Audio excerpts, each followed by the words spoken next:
Assalamualaikum warahmatullahi wabarakatuh. Jumpa lagi dengan saya, Kadatua Kreator. Bagaimana kabarnya teman-teman? Mudah-mudahan sehat ya. Di kesempatan kali ini teman-teman, saya akan memberikan tutorial bagaimana cara kita membulatkan angka desimal dengan menggunakan fungsi yang ada pada Microsoft Excel. Oke, langsung kita masuk di tutorialnya. Ya, di sini minimal ada 7 fungsi yang bisa kita gunakan pada saat kita membulatkan angka desimal ya. Ini di sini sudah ada contohnya angka desimal. Nah, yang pertama itu kita menggunakan in. Apa sih fungsi in ini? Fungsi in ini adalah untuk membulatkan angka desimal ke bawah. Ingat ya, ke bawah. Jadi kalau misalnya di sini 457,967, kalau saya menggunakan rumus in, maka ini akan dibulatkan ke bawah ya. Nah, contohnya seperti ini teman-teman ya. Jadi caranya adalah seperti biasa, sama dengan tulis rumusnya in dalam kurung, inilah langsung kelihatan number. Yang dimaksud number di sini adalah angka ini ya.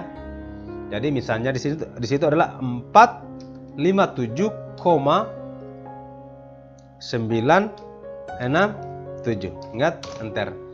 Akan menjadi 457,00 ya. Perhatikan, menjadi 457,00. Nah, kenapa? Seperti apa yang saya katakan tadi, bahwa akan dibulatkan ke arah bawah.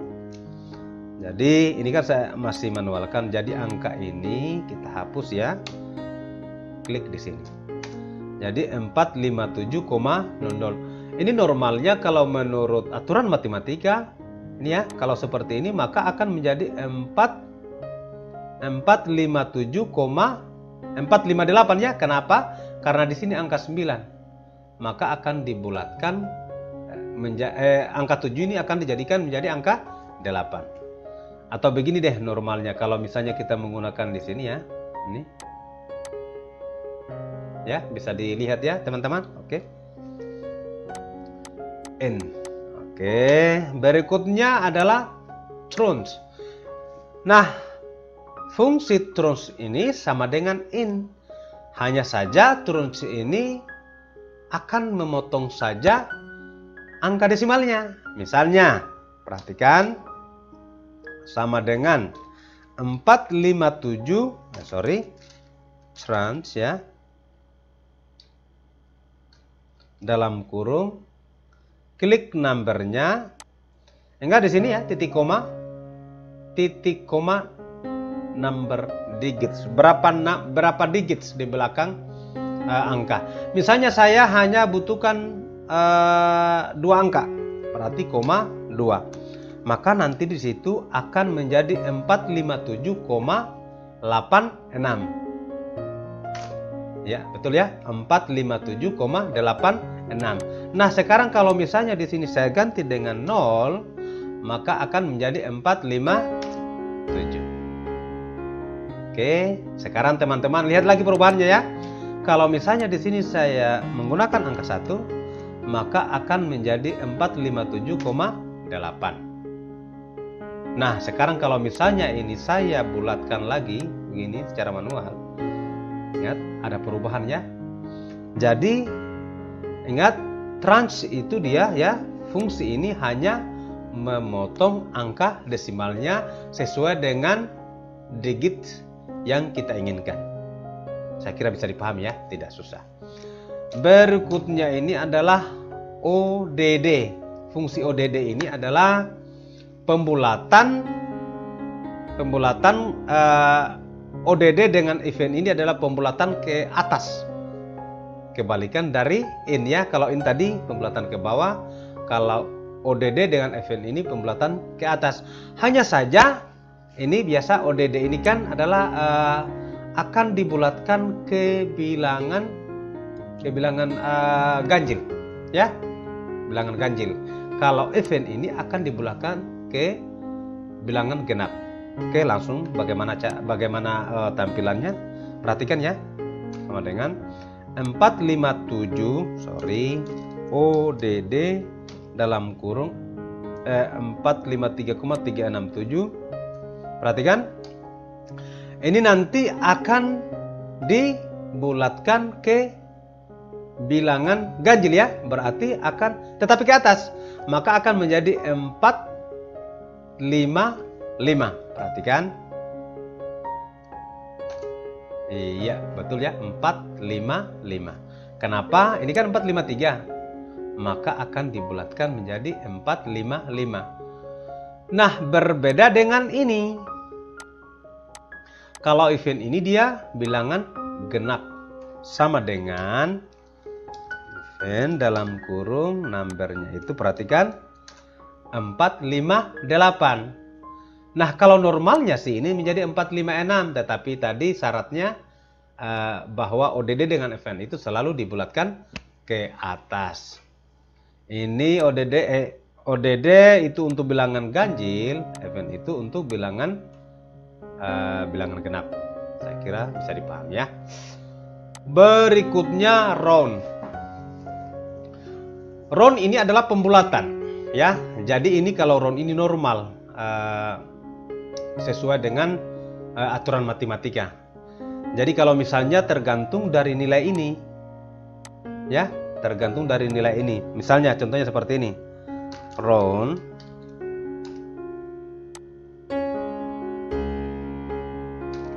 oke, perhatikan ya. Misalnya ini number digitsnya saya jadikan 1 ya, 1 digit di belakang koma. Perhatikan. Maka di sini kalau kaidah matematika ini pasti akan menjadi 454,6. Perhatikan. Iya, 454,6 ya. Nah, sekarang kalau misalnya ini saya rubah menjadi 4. Sorry. Ini saya rubah menjadi 4, maka ini pasti akan menjadi 454,5. Dipahami? Oke, saya mungkin ganti lagi di sini. Tetap akan menjadi 4,53. Jadi round ini dia fleksibel. Kalau misalnya kondisi angkanya itu dibulatkan ke atas, maka secara otomatis dibulatkan ke atas. Tetapi kalau misalnya angkanya itu cenderung akan dibulatkan ke bawah, maka akan dibulatkan ke bawah. Tergantung aturan matematika itu dari angka 5 sampai angka 9. Misalnya ini kan 35 ya. 35 ya, 454,35. Maka kalau kita jadikan satu angka di belakang koma itu, maka ini akan berubah, angka 3 ini akan berubah menjadi angka 4. Cari paham ya? Ini kita ini ya, 454,4. Terus kalau misalnya di sini angka 4 ini normal. Kalau angka 4, 1, 2, 3, 4 itu akan dibulatkan ke bawah. Iya, betul ya, 454,3. Nah, sekarang round ini dibedakan menjadi 2, round up dengan round down. Ini dari rumusnya sudah jelas ya, round up berarti akan dijadikan ke atas, round down akan dijadikan ke bawah. Perhatikan teman-teman, sama dengan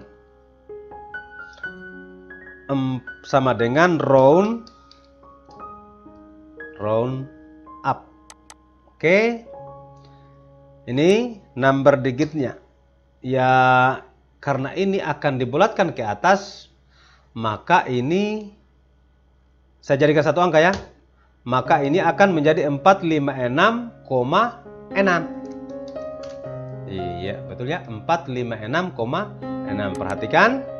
Nah, sekarang misalnya di sini saya ganti dengan 4. Ingat, aturan matematika ini akan menjadi 456,5 ya, seperti tadi roundnya. Tetapi karena ini selalu dijadikan ke atas, maka tetap akan menjadi 456,6. Nah, sekarang kalau misalnya ini saya ganti menjadi 2 digit, perhatikan teman-teman, maka menjadi 456,55 ya, 2 digit. Oke. Nah, berikutnya yang di bawah sama dengan round down. Klik.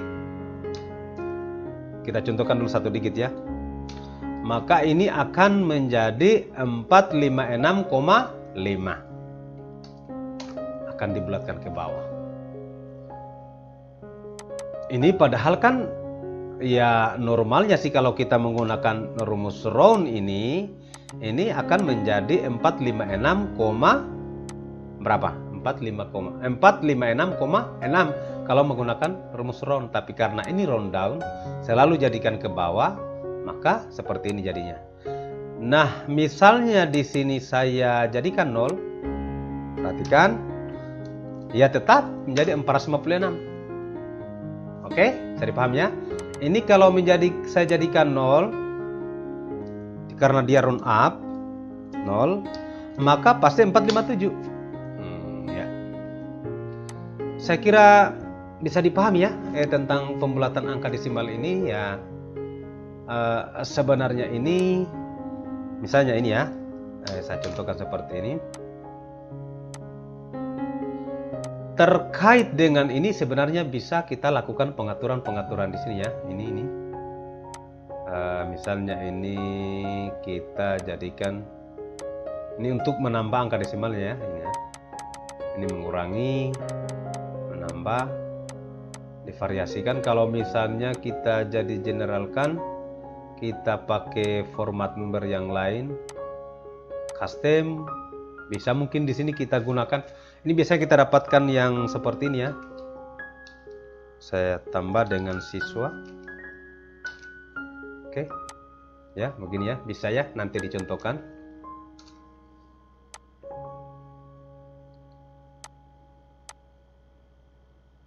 Ini, sorry saya tidak saya gunakan ini. Iya.